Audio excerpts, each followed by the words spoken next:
ఈరోజు మనం డబ్బు కోసం పనిచేసినట్లయితే రేపు అదే డబ్బు మన కోసం పనిచేస్తుంది. అంటే మన యుక్త వయసులో మనం డబ్బు కోసం పరిగెడితే అదే డబ్బు మన రిటైర్మెంట్ స్టేజ్లో ఆ డబ్బు మన కోసం పనిచేయాలి. అలాగే మన ఇన్వెస్ట్మెంట్స్ అనేది స్టాక్ మార్కెట్లో పేషెన్సీతో వైజ్గా ఎలా ఇన్వెస్ట్ చేయాలి. స్టాక్ మార్కెట్ అంటే సామాన్యులకు మరియు బిగినర్స్కి, మెయిన్గా బిగినర్స్కి స్టాక్ మార్కెట్ అంటే అదొక భూతం, అదొక పెద్ద భయం, అపోహ, సందేహం. సో స్టాక్ మార్కెట్ అనేది అంటే ఒక గ్యాంబ్లింగ్, ఒక సట్టా బజార్, ఒక లాటరీ టికెట్ అనే ఉద్దేశం ప్రతి కామన్ మ్యాన్లో, ప్రతి ఒక్క బిగినర్స్లో ఉంటుంది.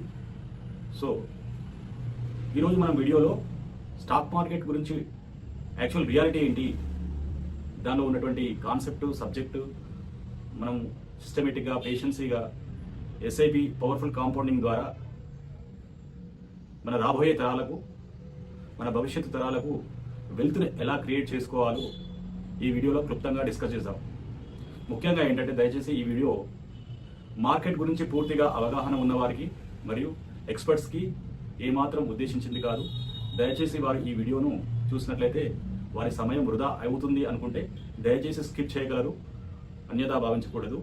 సో ఈ యొక్క వీడియో పూర్తిగా బిగినర్స్కు దృష్టిలో ఉంచుకొని చేసినటువంటి video. So friends, this is Murali Mohan. Welcome to my YouTube channel the wealth valley by MM. So ఇంకా టాపిక్లోకి వెళ్ళినట్టుంటే స్టాక్ మార్కెట్ అంటే ఏంటి, దానిలో మనం ఇన్వెస్ట్ ఎలా చేయాలి, ఒక కంపెనీ యొక్క ఫండమెంటల్స్ ఎలా మనం అనలైజ్ చేయాలి, వాటి యొక్క అర్నింగ్స్ ఎలా చూడాలి, మేనేజ్మెంట్ కాన్ఫరెన్స్ కాల్స్లో కాల్స్, మేనేజ్మెంట్ కార్పొరేట్ యాక్షన్స్ ఎలా ఉన్నాయి, ఒక కంపెనీ యొక్క క్యాపెక్స్ ఏ విధంగా ఉంది అని ప్రతి ఒక్కటి తెలుసుకునే ప్రయత్నం చేద్దాము. సో ముందుగా ఏంటంటే స్టాక్ మార్కెట్ అంటే ఒక పవిత్రమైనటువంటి ఒక ప్లాట్ఫామ్ అండి. స్టాక్ మార్కెట్ అంటే ఒక గ్యాంబ్లింగ్ కాదు. స్టాక్ మార్కెట్ అంటే ఒక సట్టా కాదు, ఒక లాటరీ టికెట్ కాదు. స్టాక్ మార్కెట్ అంటే ఒక మంచి పెద్ద బిజినెస్. అంటే స్టాక్ మార్కెట్ ద్వారా మనము ఒక కంపెనీలో షేర్స్ తీసుకున్నటువంటి ఆ కంపెనీకి మైనారిటీ షేర్ హోల్డర్స్ని, అంటే మైనారిటీ ఓనర్షిప్, ఒక లీగల్ సిస్టమ్ ద్వారా మనకు ఆ ఓనర్షిప్ వస్తుందన్నమాట.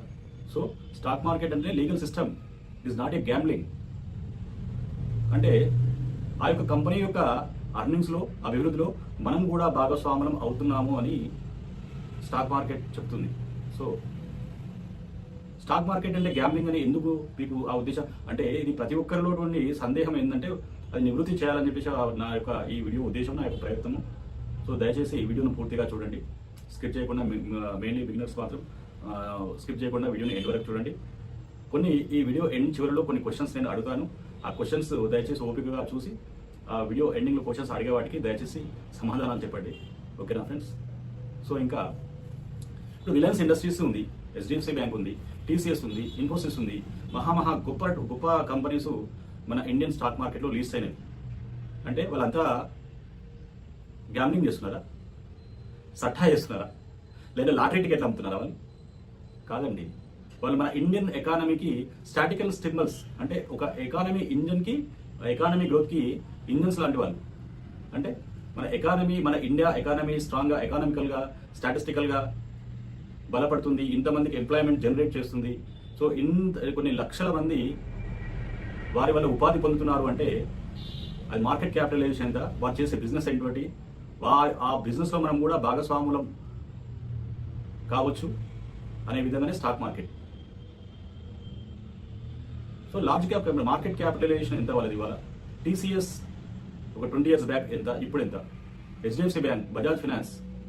సో వీళ్ళంతా వెల్త్ని క్రియేట్ చేసిన వాళ్ళే కదా. వారి యొక్క బిజినెస్ ద్వారా స్టాక్ మార్కెట్లో లీస్ట్ కావడం వల్ల వాళ్ళంతా బిజినెస్లు క్రియేట్ చేసిన వాళ్ళే. సో ముఖ్యంగా ఎవరో ఒక అపోహ ఉంటుంది. ఆ అపోహ ఏంటంటే ప్రతి ఒక్కరు కామన్ మ్యాన్లో, ఈవెన్ నాకు ఒక 10 years బ్యాక్ కూడా నాకు కూడా అదే పర్సెప్షన్ ఉండే, మిస్కన్సెప్షన్ ఉండే. ఎక్కడో నా ఫ్రెండ్ ఏదో ₹1,00,000 ఏదో చిన్న పెన్ని కంపెనీలో వీలో వాళ్ళో ఏదో చెప్పినని చెప్పేసి ఆ యొక్క ఎటువంటి ఫైనాన్షియల్ ప్లానింగ్ లేకుండా టెక్నికల్గా తెలియకుండా ఆ డబ్బులు పెట్టడం జరుగుతుంది. అట్లా పెడితే ఏమవుతుంది మనకు? సో పోర్ట్ఫోలియోలో రీబ్యాలెన్స్ చేసుకోకుండా తర్వాత అసలు కంపెనీ యొక్క ఫండమెంటల్ ఏముంది, కంపెనీ ఏం చేస్తుంది, కంపెనీ కాన్ఫరెన్స్ కాల్స్ మేనేజ్మెంట్ ఏం చేస్తున్నది అని తెలుసుకోకుండా మనం అంటే రాంగ్ ఇన్వెస్ట్మెంట్స్ చేసినట్టుంటే మన వెల్త్ డిస్ట్రాయ్ అవుతుంది. సో వెల్త్ డిస్ట్రాయ్ కానికి కొన్ని ఉదాహరణలు ఏంటంటే ఎస్ బ్యాంకు, ఓకేనా, సత్యం కంప్యూటర్స్, ఇప్పుడు వోడాఫోన్ ఐడియా. సో అలా ఎన్నో ఉదాహరణలు ఉన్నాయి. సో డిజాస్టర్గా ఇన్వెస్టర్స్కి డిజాస్టర్ చేసినటువంటి కంపెనీస్ ఉన్నాయి, ఇన్వెస్టర్స్కి విపరీతంగా వెల్త్ని జనరేట్ చేసినటువంటి కంపెనీస్ ఉన్నాయి. ఇప్పుడు మనము ఉదాహరణకు చెప్తానండి, మనం ఇప్పుడు ఒక చిన్న ఏదైనా బిజినెస్ చేస్తాము, ఒక 20 లక్షలు 10 లక్షలు 10 లక్షలు 20 లక్షలు పెట్టి ఒక షాప్ ఓపెన్ చేస్తాం. షాప్ ఓపెన్ చేసినప్పుడు ఆపరేషనల్, అన్సీజనల్, సీజనల్ అనేది ఉంటుంది అలా. సో సీజనల్కి మనకు ఆపరేషన్స్ అనేది సక్సెస్ఫుల్గా ఉంటాయి. సో క్యాష్ ఫ్లో జనరేట్ అవుతుంది, రెవెన్యూ ఉంటుంది, తద్వారా మనకు ప్రాఫిట్స్ ఫుల్ ప్లెడ్జ్డ్గా ఉంటాయి. అదే అన్సీజనల్గా సో రెవెన్యూ ఉండదు, ఆపరేషన్స్ ఉండవు. సో మేనేజ్మెంట్ అనేది వారి యొక్క ఆపరేషన్స్ రన్ చేయడానికి కూడా క్యాష్ ఫ్లోస్ సరిగా జనరేట్ కావు. అంత మాత్రాన ఆ అన్సీజన్లో వాళ్ళకి ప్రాఫిట్స్ జనరేట్ అవుతాయా? ప్రాఫిట్స్ జనరేట్ కావు. సో లాస్లోనే ఉంటారు అనమాట. సో నెక్స్ట్ ఫర్దర్గా యావరేజ్గా వాళ్ళకి టోటల్ ప్రాఫిట్స్ ఫైనాన్షియల్ ఇయర్లో ఏముంది, అవుట్పుట్ రెవెన్యూ ఎంత ఉంది, నెట్ ప్రాఫిట్ ఎంత ఉంది, సేల్స్ ఏంటి, టాప్ లైన్ గ్రోత్ ఏంటి, బాటమ్ లైన్ గ్రోత్ ఏంటి, సో ఆపరేషన్ ప్రాఫిట్స్ ఏంటి, అవన్నీ చూసుకున్నట్టయితే వాళ్ళు ఓవర్ ద లాంగ్ పీరియడ్లో సక్సెస్ఫుల్గా బిజినెస్ రన్ చేస్తారు. సో అదేవిధంగా స్టాక్ మార్కెట్లకు లిమిటెడ్ క్యాపిటల్ తోటి లాటరీ టికెట్ కొన్నట్టు ఒక 5,000 10,000 తీసుకొచ్చిన తర్వాత వాళ్ళకు షార్ట్ టర్మ్ పీరియడ్లో ₹1,00,000 కావాలన్నమాట. సో అది మంచి పద్ధతి కాదు, అది కంప్లీట్ గ్యాంబ్లింగ్ అవుతుంది అది. సో మార్కెట్తో మీరు ఎలా బిహేవ్ చేస్తే మార్కెట్ కూడా అదే రిఫ్లెక్ట్, అంటే ఆ మార్కెట్ కూడా ఆ డైనమిక్స్తోనే మీకు బిహేవ్ చేస్తుంది. So market is the dynamic, market is powerful, and మార్కెట్తో ఎప్పుడు ఫైర్ ఫైటింగ్ చేయకూడదు. సో మార్కెట్ రెస్ట్రిక్షన్స్కి, మార్కెట్స్కు నియమాలకు ఒక సిస్టమేటిక్ ఇన్వెస్ట్మెంట్ ద్వారా వెల్త్ క్రియేట్ చేయాలి తప్ప ఏదో చిన్న చిన్న పెన్నీ స్టాక్స్ కానీ అన్లిస్టెడ్ కంపెనీస్, ఫండమెంటల్గా స్ట్రాంగ్ లేని కంపెనీస్లో రాంగ్ టైంలో రాంగ్ ఇన్వెస్ట్మెంట్ డెసిషన్స్ తీసుకొని మీ సంపదను, మీ వెల్త్ని అనవసరంగా మీ హార్డ్ ఎర్న్ మనీ, ఆ యొక్క సేవింగ్స్ని నష్టపరచుకోకూడదు. సో ఈరోజు క్లుప్తంగా వివరించుకుందాం, స్టాక్ మార్కెట్ అంటే ఏమిటి. సపోజ్ మన ఒక వెల్త్ యూట్యూబ్ ఛానల్ ఉందండి, లేదంటే సంథింగ్ ఒక లెదర్ ఇండస్ట్రీ, ఒక ఫుట్వేర్ ఇండస్ట్రీ, నేను ఒక ₹1,00,00,000 ఎస్టాబ్లిష్ చేద్దామని నేను అనుకుంటున్నాను. సో ఆ ₹1,00,00,000 ఎస్టాబ్లిష్ తోటి నా దగ్గర ఫండింగ్ లేదు, సమ్ ఎక్స్-పర్సన్ అనే నా ఫ్రెండ్ ద్వారా, అతని ద్వారా నేను ఇద్దరం కలిసి ఒక ఫుట్వేర్ ఇండస్ట్రీని స్థాపిద్దామని చెప్పేసి అనుకుంటున్నాము. దానికి ఒక ₹1,00,00,000 అవసరం.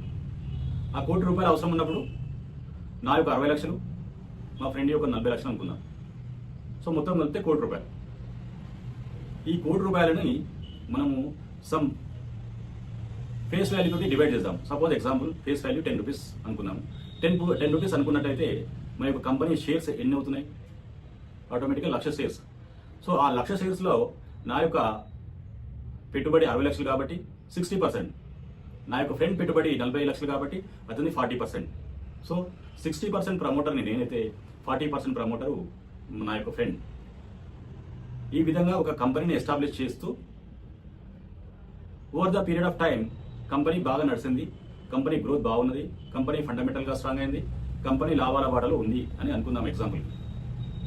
సో ట్రెడిషనల్గా కాకుండా కాలానుగుణంగా మనం మారుతున్నాం కాబట్టి అడాప్షన్ ఉండాలి. అడాప్టబిలిటీ లేకపోతే కంపెనీ యొక్క సక్సెస్ ఉండదు అనమాట. కంపెనీ సక్సెస్ కానికి కొన్ని పారామీటర్స్ ఏంటంటే మెయిన్గా management skills, strong management, discipline, financial, low debts, and last one is adaptability. So ఈ విధంగా నా యొక్క కంపెనీ గ్రోత్ అవుతున్నప్పుడు నాకు ఇంకో 1 CR అంటే ఇంకొక ₹1,00,00,000 మనకు డబ్బులు కావాలి. సో ఆ ₹1,00,00,000 డబ్బులు కావాలన్నప్పుడు నేను ఏం చేయాలి? ఐదర్ బ్యాంకు ద్వారానైనా నేను లోన్ తీసుకోవాలి, వాళ్ళ దగ్గర నాకు లేదు అంటే పబ్లిక్ ద్వారానైనా నేను ఫండ్ రైజ్ చేయాలి. సో పబ్లిక్ ద్వారా ఫండ్ రైజ్ చేయాలంటే అది కుదరదు కదా. మన యొక్క అథారిటీస్, కొన్ని ఫైనాన్షియల్ అథారిటీస్ అనేది అవి ఆ యొక్క రిస్ట్రిక్షన్స్ లోబడి మనం చేయాల్సి ఉంటుంది అనమాట. సో ఈ 10 రూపాయలు ఉన్న షేరు నాది ఫైనాన్షియల్గా స్ట్రాంగ్ అయినప్పుడు ఆటోమేటిక్గా అది షేర్ వాల్యూ అనేది పెరుగుతుంది. కాబట్టి అది 100 రూపాయలు కావచ్చు, లేదంటే సపోజ్ 50 రూపాయలు కావచ్చు, 100 రూపాయలు కావచ్చు.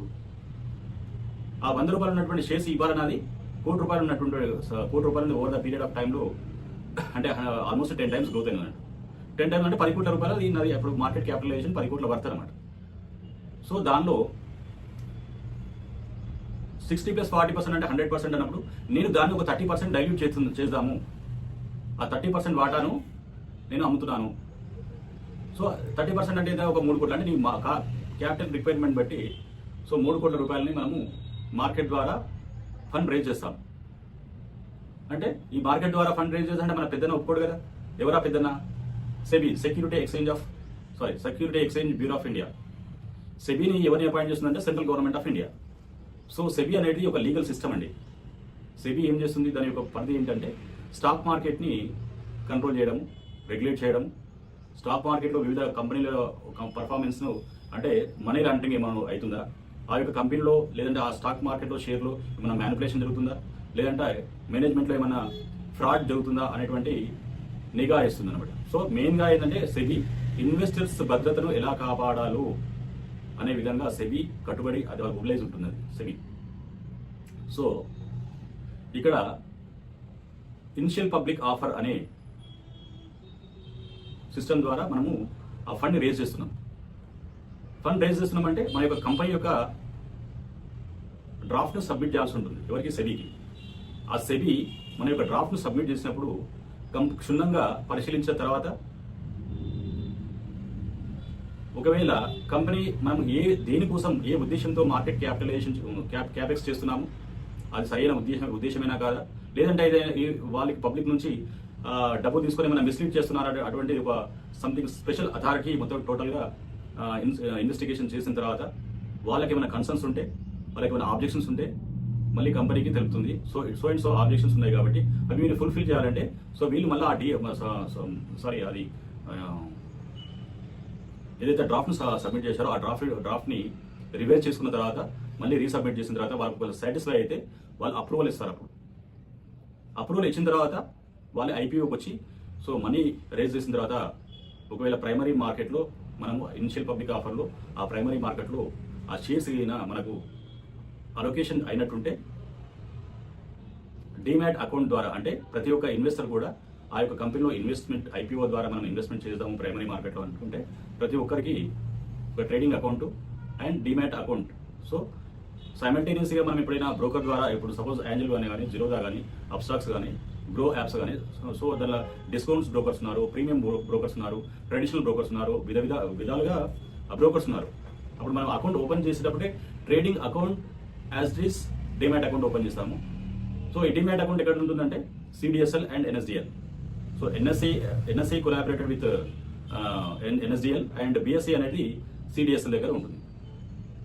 సో అటువంటి ఒకవేళ షేర్స్ మనకు అలాట్ అయినట్టుంటే ఆ అలాట్ అయినటువంటి షేర్స్ సర్టిఫికేట్ ద్వారా మనకు ఎప్పుడైతే డీమ్యాట్ అకౌంట్ ఓపెన్ చేసినప్పుడు మనకు ఈమెయిల్ వస్తుందో ఆ ఈమెయిల్ ద్వారా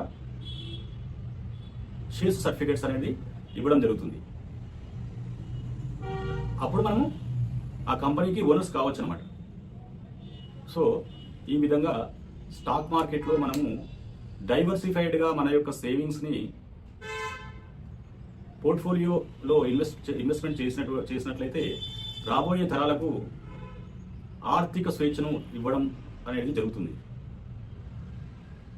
సో మన కుటుంబానికి ఆర్థిక భద్రత, ఆర్థిక స్వేచ్ఛ ఎలా ఇవ్వాలో ఈ రోజులలో ప్రతి ఒక్కరూ ఫైనాన్షియల్ నాలెడ్జ్ అనేది మస్ట్ అండ్ షుడ్.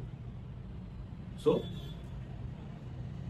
ఈ యొక్క ట్రేడింగ్ సిస్టమ్ ద్వారా అంటే ఎన్ఎస్సి మన ఇండియాలో national stock exchange and Bombay stock exchange అనే 2 trading platforms.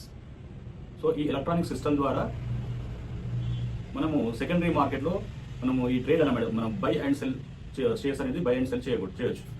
So ఎన్ఎస్సికి multiple indexes ఉన్నాయి, వేరే బిఎస్సి కూడా అదేవిధంగా మల్టిపుల్ ఇండెక్సెస్ ఉన్నాయి. ఆ యొక్క ఇండెక్సెస్ ఏంటి ఏం సంగతి అనేది రాబోయే నెక్స్ట్ వీడియోలో క్లుప్తంగా డిస్కస్ చేద్దాము. సో ఇప్పుడు సమ్ టర్మినాలజీ స్టాక్ మార్కెట్ సంబంధించిన టర్మినాలజీ యూజ్ చేసినప్పుడు మీరు కన్ఫ్యూజ్ కాకండి. దయచేసి మీకు అవసరం అనుకుంటే పెన్ నోట్బుక్ తీసుకొని నోట్ చేసుకోండి. సో ఇంకా స్టాక్ మార్కెట్లో క్రైసిస్ ఉందని చెప్పేసి భయపడతారు. అది వాస్తవమే. అది స్టాక్ మార్కెట్ అనేది ప్రోస్ ఉంటాయి, కాన్స్ ఉంటాయి. సో అడ్వాంటేజెస్ అండ్ డిసడ్వాంటేజెస్ రెండూ ఉంటాయి.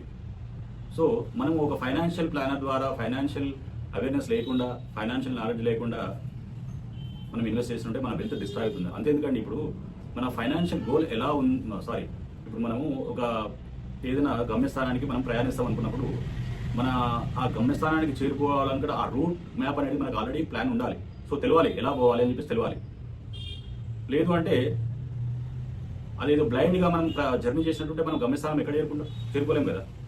అదేవిధంగా హెవీగా ట్రాఫిక్లో మన గమ్యస్థానానికి చేరుకునేటువంటి ఆ ఎగ్జైట్మెంట్లో ఓవర్ స్పీడ్గా వెళ్తే అప్పుడు మనము గమ్యస్థానానికి చేరుకోలేము. తద్వారా మధ్యలోనే మనకి ఏదైనా యాక్సిడెంట్ అవ్వచ్చు, దాని ద్వారానే మనము రీచ్ కాలేము అనమాట. సేమ్ అదేవిధంగా స్టాక్ మార్కెట్లో కూడా ఎటువంటి ప్లాన్ లేకుండా, ఏ నాలెడ్జ్ లేకుండా, బ్లైండ్గా ఏ కంపెనీలో రీసెర్చ్ లేకుండా ఇన్వెస్ట్ చేస్తే వెల్త్ డిస్ట్రాయ్ అవుతుంది. సో చాలామంది అపోహతో వీడిపిన్ అనే ఉద్దేశంతో ఆ పెన్నీ స్టాక్స్లలో ఫండమెంటల్గా స్ట్రాంగ్ లేని కంపెనీలో ఇన్వెస్ట్ చేస్తున్నారు. అది వెల్త్ని డిస్ట్రాయ్ చేస్తున్నారు. ఆ యొక్క ఆలోచనతోటే స్టాక్ మార్కెట్ అంటే పెనుభూతం లాగా వాళ్ళకి అనిపిస్తుంది. అది కాదు. స్టాక్ మార్కెట్ అంటే మంచి బెస్ట్ ప్లాట్ఫామ్. వారెన్ బఫెట్ గారు ఉన్నారండి, ఇలా లక్షల కోట్ల సంపదలు వాళ్ళు. Radhakishan Damania, DMart super market, avenue super market, Srimart, ప్రతిరోజు నిరంతరం మనము మన నిత్య జీవితంలో ఎప్పుడూ మనం డిమార్ట్ వెళ్తుంటాము. ఇవాళ రాధాకిషన్ దమానియా ఏంటి? రాకేష్ జుంజున్వాలా ఒక 30 years back, 30 to 35 years back అనే ఫైనాన్షియల్ స్టేటస్ ఏంటి, ఈ రోజు ఏంటి? మరి అతను స్టాక్ మార్కెట్లోనే కదా సంపాదించింది, అంత వెల్త్ క్రియేట్ చేసింది. విజయ్ కేడియా, అశోక చాలియా, హెచ్ఎన్ఐ క్లయింట్స్ ఇటువంటి చెప్పుకుంటూ ఉదాహరణలు పెట్టుకుంటూ పోతే చాలా మంది ఉన్నారు. మంచి మంచి వెల్త్ క్రియేట్ చేసిన అంటే వాళ్ళు సిస్టమేటిక్ ఇన్వెస్ట్మెంట్స్ విత్ పేషెన్సీ, డిసిప్లిన్,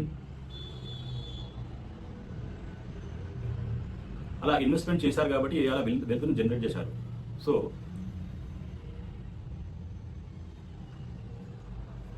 ఈ స్టాక్ మార్కెట్లో మన పోర్ట్ఫోలియోలో చూసుకోవాల్సినటువంటి ప్రధాన అంశాలు వెల్ డైవర్సిఫైడ్గా ఉండాలి, మరి ఓవర్ డైవర్సిఫైడ్గా ఉండకుండా some limited companies, blue chip కంపెనీస్లో మన యొక్క సంపదను మన యొక్క సేవింగ్స్ని ఇన్వెస్ట్మెంట్ చేసినట్టయితే మనం మంచి సంపదను సృష్టించవచ్చు.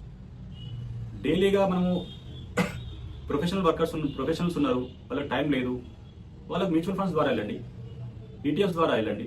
లేదు నాకు స్టాక్ మార్కెట్ గురించి నాకు అవగాహన ఉంది, లేదంటే నేను స్టాక్ మార్కెట్ గురించి తెలుసుకోవాలని నేను కుతూహలం ఉంది అన్నప్పుడు స్టాక్ మార్కెట్ గురించి నాలెడ్జ్ గురించి నేర్చుకోండి. స్టాక్ మార్కెట్లో ఏ స్టాక్స్ పిక్ చేసుకోవాలో అది ప్రైస్ టు ఎక్స్పెన్స్ రేషియో ఏంటి, పిఈ ఏంటి, ప్రైస్ టు ఎర్నింగ్స్ ఏంటి, ప్రైస్ టు బుక్ వాల్యూ ఏంటి, డెట్ టు ఈక్విటీ ఏంటి, రిటర్న్ ఆన్ ఈక్విటీ ఏంటి, అవన్నీ ఒకసారి స్టడీ చేసిన తర్వాత టాప్ లైన్ గ్రోత్ ఏంటి, బాటమ్ లైన్ గ్రోత్ ఏంటి, రెవెన్యూ ఏంటి, సేల్స్ ఏంటి, ఆపరేటింగ్ ప్రాఫిట్ మార్జిన్ ఏంటి, నెట్ ప్రాఫిట్ ఏంటి, సో కాన్ఫరెన్స్ కాల్లో మేనేజ్మెంట్ ఏం చెప్తున్నది, మార్కెట్ క్యాపెక్స్ ఏంది, మార్కెట్ అడాప్టబిలిటీ ఏమైనా ఉందా, అటువంటి రీసెర్చ్ చేసిన తర్వాత మీరు స్టాక్స్లో ఎంటర్ కావచ్చు. ఆ స్టాక్స్లో ఎంటర్ చేసిన తర్వాత కూడా బ్లైండ్గా వదిలేయకూడదు. సో మనం చేసినటువంటి స్టాక్స్ ఎలా పర్ఫామ్ చేస్తున్నాయి, దాని బీటా వాల్యూ ఏంటి, సో నిఫ్టీ బెంచ్ మార్క్ అంటే ఎక్కువ రిటర్న్స్ ఇస్తున్నాయని చెప్పేసి చెక్ చేసుకోవాలి.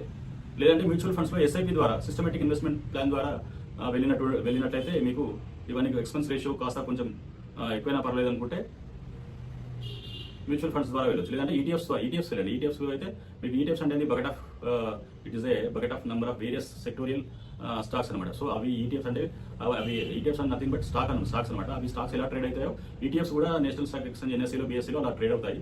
సో ఈ టెక్నాలజీ రాబోయే వీడియోలో మనం క్లుప్తంగా వివరించుకున్నాము.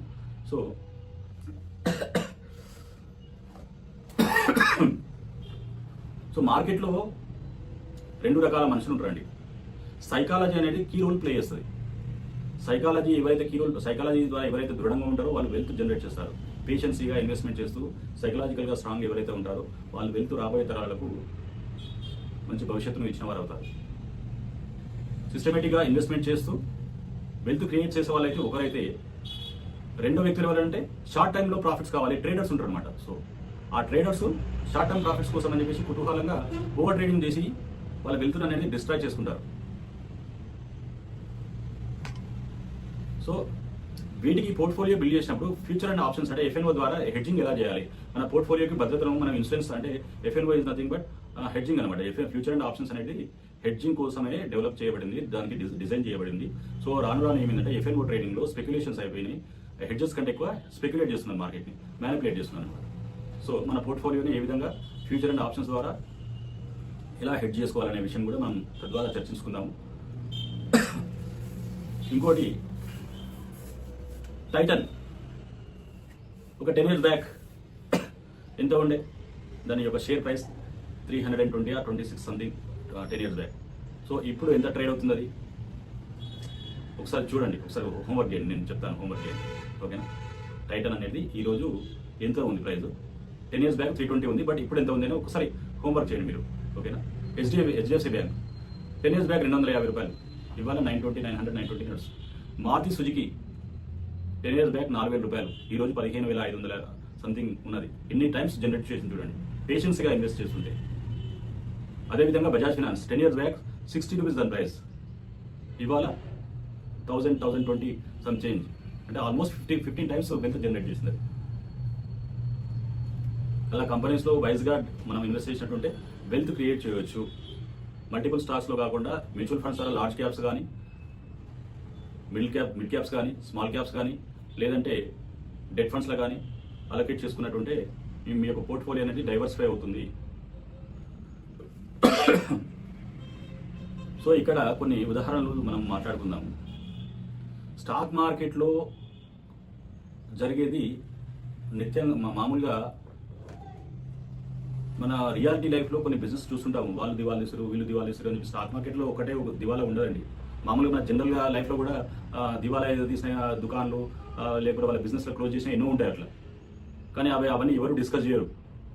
ఎంతసేపు స్టాక్ మార్కెట్లో రాగానే నేను 10,000 రూపాయలు తీసుకొచ్చాను, నాకు జియో లేదంటే 5,000 పడిపోయింది, లేదంటే 1,00,000 రూపాయలు తీసుకొచ్చాను, నాకు 10 లక్షలు కాలేదు, 1,00,000 రూపాయలది 50,000 అయింది అనే మిస్కాన్సెప్షన్లో ఉంటారు. వాళ్ళు ఎవరు?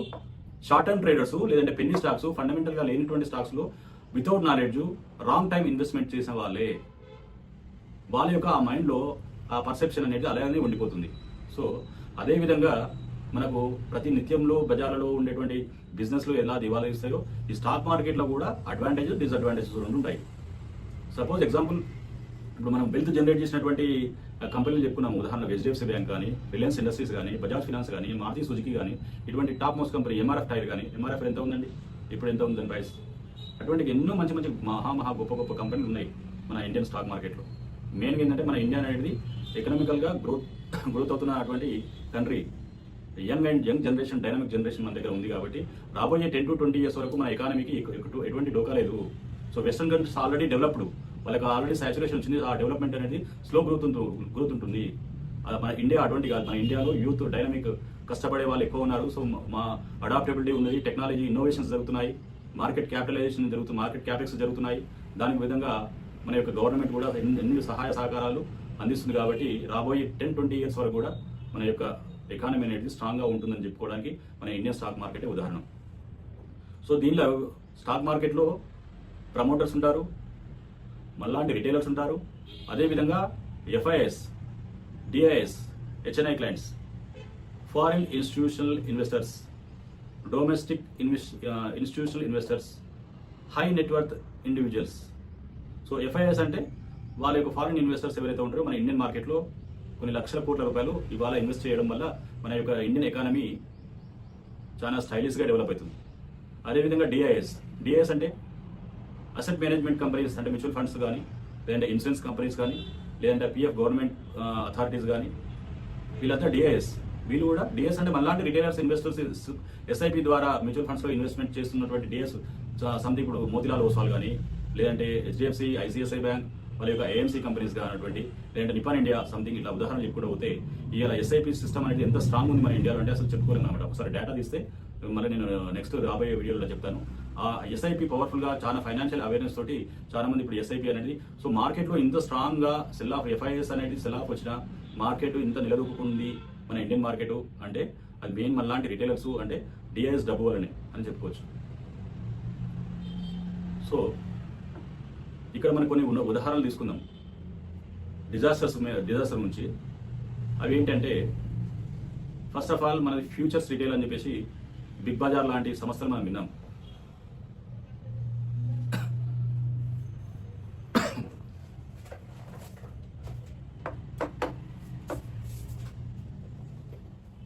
దిగ్బజార్ లాంటి సంస్థలు మనము విన్నాము.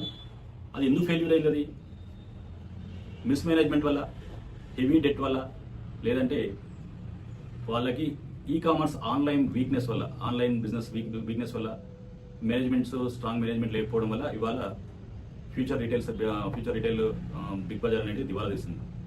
అదేవిధంగా సత్యం కంప్యూటర్స్ ఏం చేసింది? సత్యం కంప్యూటర్స్ కూడా టోటల్గా మన దాని ఏమంటే fraud statement and accountability, intransparence accountability, fraud statement వల్ల సత్యం కంప్యూటర్స్ అనేది దివాలా తీసిందని చెప్పుకోవచ్చు. అదేవిధంగా కింగ్ ఫిషర్ ఎయిర్లైన్స్, మన పెద్దన్న ఉన్నాడు కదా విజయ్ మాల్యా, అతను ఏం చేసిండు? హెవీ డెట్స్ తీసుకోవడం వల్ల, లేదంటే మిస్మేనేజ్మెంట్ వల్ల, లేదంటే లగ్జరీ స్పెండింగ్, ఆపరేషనల్ లాసెస్ వల్ల, సో ఇటువంటి మేనేజ్మెంట్స్ ఉన్నప్పుడు కంపెనీ దివాలా తీస్తుంది. ఇంకో ఉదాహరణ ఏం చెప్పుకోవచ్చు అంటే జెట్ ఎయిర్వేస్ కూడా పూర్ ఫైనాన్షియల్ డిసిప్లిన్ అన్నమాట, financial planning and poor cash flows, so operational losses. So jet Airways కూడా మూతపడింది కదా. అదేవిధంగా గ్లోబల్గా లెహ్మాన్ బ్రదర్స్ ఏమైంది? 2008లో బిగ్ డిజాస్టర్ యూఎస్లో, అది ఒక ఫైనాన్షియల్ క్రైసిస్ అనమాట. చిన్న ఒక స్టోరీ చెప్పుకుందాం లెహ్మాన్ బ్రదర్స్ గురించి, చిన్న షార్ట్కట్లో చెప్తాను. 2007లో యూఎస్లో రియల్ ఎస్టేట్ బూమ్ అనేది విపరీతంగా పీక్ లెవెల్కి వెళ్ళింది అనమాట. సో ఆ 2007 ప్రాంతంలో ప్రతి ఒక్కరు నేను ఇల్లు కొనాలనే ఆ ఫోమోలో, ఎగ్జైట్మెంట్లో బ్యాంక్స్ అనేది విపరీతంగా ప్రతి ఒక్కరికి లోన్స్ ఇవ్వడం స్టార్ట్ చేసింది అనమాట. యూఎస్ బ్యాంక్స్ అవి ఎవరికి ఇచ్చిందంటే రిస్కీ ప్రొఫైల్ ఉన్నటువంటి రిస్కీ బారోవర్స్కి, రీపేమెంట్ చేయలేనటువంటి ఆ రీపేమెంట్ కేపబిలిటీ లేనటువంటి వాళ్ళకి ఇచ్చారు. సో సరిగా ఇన్కమ్ ప్రూఫ్ లేనటువంటి వాళ్ళకు కూడా హెవీగా లోన్స్ ఇవ్వడం స్టార్ట్ చేశారన్నమాట. ఆ లోన్ స్టార్ట్ చేయడం వల్ల హెవీగా పర్చేజ్ చేసేవాళ్ళు హౌసెస్. పర్చేజ్ చేయడం వల్ల ఈ యొక్క ఇన్వెస్ట్మెంట్ బ్యాంక్ అయినటువంటి లెహ్మాన్ బ్రదర్స్ వీళ్ళు కూడా హౌస్ లోనర్స్ విపరీతంగా ఇచ్చారు, తర్వాత ఫైనాన్షియల్ లెండింగ్స్ అనేది విపరీతంగా ఇచ్చారు, రిస్క్ ప్రొఫైల్స్ అనేది చాలా పెంచుకున్నారు అన్నమాట. సో 2008లో ఏం జరిగిందంటే, సో కంప్లీట్గా హౌస్ ప్రైసెస్ అనేది డిమాండ్ అండ్ సప్లై విధంగా, సో సప్లై ఎక్కువైనప్పుడు ఏం జరుగుతుంది? డిమాండ్ తగ్గుతుంది. సో దానివల్ల హౌస్ బూమ్ బబుల్ అనేది కొలాప్స్ అయిపోయింది. సో హౌస్ ప్రైసెస్ అనేది తగ్గడం స్టార్ట్ అయింది. సో ఈ రిస్క్ ప్రొఫైల్లో ఎవరైతే ఉన్నారో వాళ్ళు రీపేమెంట్ చేయలేక డిఫాల్టర్స్గా ఉండి లోన్స్ అనేది ఆ మార్టిగేజ్ లోన్, ఈ యొక్క లెహ్మాన్ బ్రదర్స్ యొక్క మార్టిగేజ్ అసెట్స్ అనేది వర్త్లెస్గా అయిపోయినాయి అనమాట. సో వీళ్ళు లెహ్మాన్ బ్రదర్స్ ఏం చేశారంటే ఈ యొక్క బ్యాంక్స్ దగ్గర వాళ్ళ యొక్క లోన్స్ అనేది పర్చేజ్ చేశారనమాట. ఆ పర్చేజ్ చేసి ఆ యొక్క లోన్స్ ప్రోడక్ట్ను మార్కెట్లో లీజ్ చేసి మార్కెట్లో అమ్మేస్తారు ఇన్వెస్టర్స్కి. సో తద్వారా హౌస్ ప్రైసెస్ కొలాప్స్ కావడం వల్ల, ఆ డిఫాల్ట్స్ పెరగడం వల్ల వీళ్ళ యొక్క మార్టిగేజ్ అసెట్స్ అనేది వర్త్లెస్ అయిపోయినాయి ఎవరి లెహ్మాన్ బ్రదర్స్ దగ్గర. సో ఆటోమేటిక్గా ప్రైస్ అనేది క్రాష్ అయిపోయింది. ప్రైస్ అనేది క్రాష్ అయినప్పుడు లెహ్మాన్ బ్రదర్స్కి ఆపరేషన్స్ రన్ చేయడానికి కూడా క్యాష్ ఫ్లోస్ లేవు వాళ్ళ దగ్గర. సో బ్యాంక్స్ అనేది టోటల్గా లెండింగ్ అంటే అప్పులు ఇవ్వడం తగ్గించేసినాయి, కంప్లీట్గా తగ్గించేసిన తర్వాత లెహ్మాన్ బ్రదర్స్ అనేది అఫీషియల్గా బ్యాంక్రప్సీకి వెళ్ళి హెవీగా లెహ్మాన్ బ్రదర్స్కి బ్యాంక్స్ అనే యూఎస్ బ్యాంక్స్ హెవీగా డెట్స్ ఎక్స్పోజర్ ఉన్నాయి. సో దానివల్ల బ్యాంక్స్ అన్ని షేక్ అయిపోయినాయి.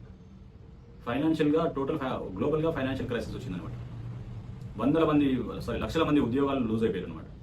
సో లెహ్మాన్ బ్రదర్స్ పరిణామంతో మనం ఏం నేర్చుకోవాలంటే, ప్రతి ఒక్క కంపెనీ యొక్క రిస్క్ని ఇగ్నోర్ చేసినట్టయితే, ఫైనాన్షియల్గా ప్లానింగ్ లేనట్టయితే ఏ యొక్క కంపెనీ అయినా ఫెయిల్యూర్ కానికి అవకాశాలు ఎక్కువ. సో ఈ మధ్యకాలంలో మనకు వోడాఫోన్ ఐడియా గురించి విన్నాం కదా. వోడాఫోన్ ఐడియా కూడా సేమ్ ఇదే పరిస్థితి అనమాట.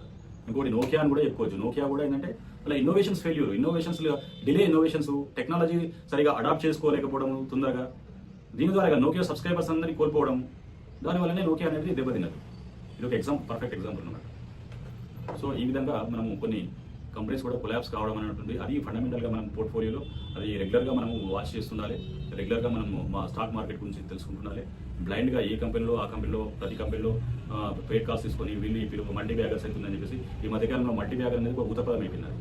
మల్టీ బ్యాగర్ అని ప్రతిదానిలో మల్టీ బ్యాగర్ కావండి. అవి కొన్ని మన ఫండమెంటల్స్గా మనకి ఏ స్టాక్స్ ఉన్నాయి. సో మనం దానిలో మన పోర్ట్ఫోలియోలో ఏదైనా పర్ఫామ్ చేయలేదంటే అది మొత్తం టోటల్గా తీసేసి మళ్ళీ వేరే మంచి పోర్ట్ఫోలియోలో మనం యాడ్ చేయాలన్నమాట. సో నిఫ్టీ 50 కూడా అంతే కదండి. నిఫ్టీ 50లో ఒక సపోజ్ ఒక క్రికెట్ టీం ఉంది. ఆ క్రికెట్ టీంలో ప్లేయర్స్ ఆల్మోస్ట్ ఒక 60-70% ప్లేయర్స్ మంచిగా ఆడితేనే ఆ టీం అనేది విన్నింగ్ ఛాన్సెస్ ఉంటుంది.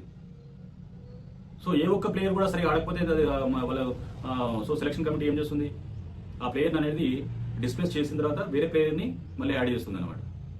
సో ఆ ఒక్క ప్లేయర్ డిస్ప్లేస్, ఆ ఒకరిద్దరు ప్లేయర్స్ సరిగా ఆడకపోతే టీం మొత్తం ఎఫెక్ట్ అవుతుంది కదా. సో దానివల్ల ఆ టీంల నుంచి ఒకలా ఇద్దరు ఎవరైతే పర్ఫార్మ్ సరిగా చేయడం వాళ్ళను డిస్ప్లే చేసి మళ్ళీ కొత్త వాళ్ళను వాళ్ళ పాస్ట్ పర్ఫార్మెన్స్ ఎలా ఉందని చూసిన తర్వాత మళ్ళీ ఆ టీంలోకి చేర్చుకుంటుంది. సేమ్ నిఫ్టీ 50 ఇండెక్స్ కూడా అంతే. సో అదేంది, ఎప్పుడు సెబీ అనేది రెగ్యులేట్ చేస్తూనే ఉంటుంది. సో ఫ్రెండ్స్, ఈ వీడియో అనేది కొంచెం లెంతీ ఎక్కువైనా పర్వాలేదు, కొంచెం చూడండి. ఒకవేళ వీడియో లాగ్ అయినట్టుంటే 1.5x స్పీడ్తో చూడండి దయచేసి. సో నా ప్రజెంటేషన్ స్కిల్స్ కూడా ఇంకా కొంచెం నేను పెంచుకుంటాను. సో ఈ వీడియోలో నేను మొదటగా అడిగిన ప్రకారంగా ఈరోజు చివరిగా కొన్ని క్వశ్చన్స్ ఇస్తాను, అవి కొంచెం చెప్పండి. ఫస్ట్ క్వశ్చన్ ఏంటంటే, మన ఇండియన్ స్టాక్ మార్కెట్ని ఎవరు రెగ్యులేట్ చేస్తారు? మన ఇండియన్ స్టాక్ మార్కెట్లో ఎన్ని ఇండెక్సెస్ ఉన్నాయి? ఓకేనా. నెక్స్ట్, 2008లో గ్లోబల్ ప్రైసెస్ ఏ ఇన్వెస్ట్మెంట్ బ్యాంకు, దాని పేరు చెప్పండి. సో ఈ 3 క్వశ్చన్స్కి మీరు కామెంట్స్లో చూడండి, కామెంట్స్లో చెప్పండి. సో దాన్ని బట్టి నాకు ఎంతమంది ఈ వీడియో చివరి వరకు చూసారో అని నాకు అర్థమవుతుంది. సో నాకు కూడా కొంచెం మోటివేట్గా ఉంటుంది. ఇటువంటి మంచి మంచి కంటెంట్స్తో, మంచి మంచి కాన్సెప్ట్స్తో నేను చేయడానికి కంపల్సరీ ఇంకా మంచిగా ప్రజెంట్ చేయడానికి ప్రయత్నిస్తాను. సో ప్రతి ఒక్కరు నా యూట్యూబ్ ఛానల్కి సబ్స్క్రైబ్ కండి. నా యొక్క ఈ సమాచారం మీకు ఒకవేళ నచ్చితే లైక్ చేసి మీ యొక్క ఫ్రెండ్స్ కానీ బంధువులు కానీ షేర్ చేసే ప్రయత్నం చేయండి. ఓకేనా friends, thank you very much.